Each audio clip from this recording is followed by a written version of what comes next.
દીવાના પાછળનું એક વિજ્ઞાન બતાવું છું, ધ્યાનમાં લેજો બરોબર. કોઈ ડોક્ટર હોય, કોઈ વૈજ્ઞાનિક માણસ હોય, એને પૂછી લેજો. તમારા ઘરમાં કુળદેવીનો અખંડ દીવો ગાયના ઘીનો બળતો હોય,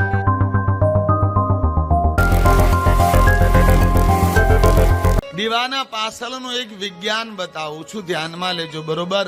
કોઈ ડોક્ટર હોય, કોઈ વૈજ્ઞાનિક માણસ હોય, એને પૂછી લેજો. તમારા ઘરમાં કુળદેવીનો અખંડ દીવો ગાયના ઘીનો બળતો હોય તો ગાયના ઘીનો દીવો 10 ગ્રામ ઘીનો દીવો 10 મિનિટ બળે, અડધો કલાક બળે 10 ગ્રામ ઘી 1 ટન વાયુને શુદ્ધ કરે છે. વિચાર કરો, જે ઓક્સિજનના મારે તમારે બાટલા ચડાવવા પડે છે, જે ઓક્સિજનની મારે તમારે જરૂર પડે છે, જે વાયુમાં કાર્બન ડાયોક્સાઇડ ભયંકર ઝેરી વાયુ છે, જેને ઘટાડીને તમારા પ્રાણવાયુને સર્જન કરે, એ ગાયના ઘીનો દીવો છે. મેં અનેક વાર કીધું, ધર્મ એ વિજ્ઞાન છે, પણ હાલી અને માને છે, માની અને હાલે છે, એટલે લોકો એને પૂરા સમજી નથી શકતા.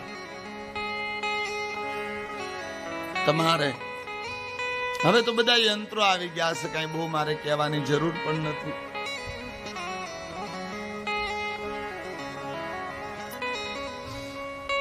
તમારા ઘરના વાતાવરણમાં એક યંત્ર દ્વારા તપાસ કરાવવાની, કેટલો કાર્બન ડાયોક્સાઇડ વાયુ છે, કેટલો ઝેરી વાયુ છે, અને પછી 1 દિવસ ગાયના ઘીનો દીવો અખંડ બાળવાનો, અને બીજે દિવસ ઈ રૂમના ટેમ્પરેચર અને જે વાયુ હોય એની લેબોરેટરી કરાવજો.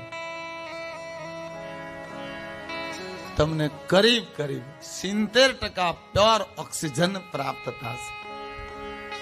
જી હા, 30% જ કાર્બન ડાયોક્સાઇડ, 20% જ ઝેરી વાતાવરણ મળશે. અને દીવો ના બળતો હોય ત્યારે કરાવજો. 90% કાર્બન ડાયોક્સાઇડ હશે, ઝેરી વાયુ હશે. મેં તો ન્યાઉદીની જવાબદારી લીધી, ઔપચારિક વાતો ક્યારેય કરી નથી. કે જેને આંગણે અમારો યજ્ઞ થાય ને, એ પહેલે દિવસ એ ઘરના આંગણાની લેબોરેટરી કરાવવાની વાયુની 80-90% તમને ભયંકર ઝેરી વાતાવરણ વાયુ જોવા મળશે. અને પછી 9 દી આને આંગણે યજ્ઞ થાય, અને એ જે યજ્ઞ થયો હોય ત્યાંથી 1000 ફૂટ તમારે વાયુની લેબોરેટરી કરાવવાની. 1000% શુદ્ધ પોઝિટિવ અને સકારાત્મક વાયુ જોવા મળશે. ચેલેન્જ. હા, 1 મહિનો એ વાતાવરણમાં કોઈ ઝેરી વાયુ, 1 વર્ષ એ યજ્ઞનો પ્રભાવ રહે. 1-2 દિન, 1 વર્ષ. જવાબદારીથી બોલું છું. કરાવજો લેબોરેટરી જેના આંગણામાં યજ્ઞ થાય છે.